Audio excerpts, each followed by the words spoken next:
శ్రీనివాస మంగాపురం నుంచి అంటే తిరుపతి సిటీ నుంచి శ్రీనివాస మంగాపురంకి 12 కిలోమీటర్లు ఉంటుంది. శ్రీనివాస మంగాపురం అనేది శ్రీ కళ్యాణ వెంకటేశ్వర స్వామి దేవస్థానం అని కూడా అంటారు.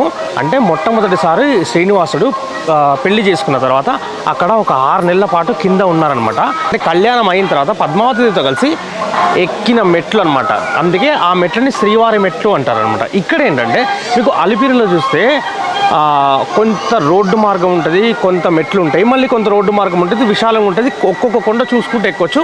శ్రీవారి మెట్టు ఏంటంటే మీకు కేవలం మెట్లు మాత్రమే ఉంటాయి. ఇక్కడ అక్కడ రోడ్డు కానీ క్యాంటీన్స్ అనేది ఉంటుంది, అక్కడైనా ఉంటుంది, ఇక్కడైనా ఉంటుంది. మధ్యలో మనకి ఏదైనా ఆకలిస్తే మనం కొనుక్కొని తినొచ్చు. వాష్రూమ్స్ అట్లా అవైలబుల్ ఉంటుంది. శ్రీవారి మెట్టు నుంచి వస్తే మీకు ప్లస్ పాయింట్ ఏంటంటే టైం చాలా సేవ్ అవుతుంది అనమాట. 30 to 40 ఇయర్స్ లోపల ఉన్న వాళ్ళు ఎక్కితే కనుక 1 అవర్ 1.5 అవర్ నుంచి 2 అవర్స్ లోపల ఈజీగా ఎక్కేయచ్చు. అదే మీరు అలిపిరి నుంచి వచ్చాను అనుకోండి, అప్రాక్సిమేట్లీ మీకు అంటే 4 అవర్స్ పైనే పడుతుంది. టైం సేవ్ చేయాలనుకుంటే ఇక్కడ నుంచి రావచ్చు. మెట్లు ఎక్కి రావడం అనేది చాలామందికి మొక్కుగా ఉంటుంది కాబట్టి నన్ను అడిగితే మాత్రం మీరు ఈ శ్రీవారి మెట్టుని ప్రిఫర్ చేస్తే మంచిగా ఉంటుంది. ఎందుకంటే శ్రీవారి మెట్టులో మీరు వచ్చినట్టయితే మీకు టైం చాలా సేవ్ అవుతుంది.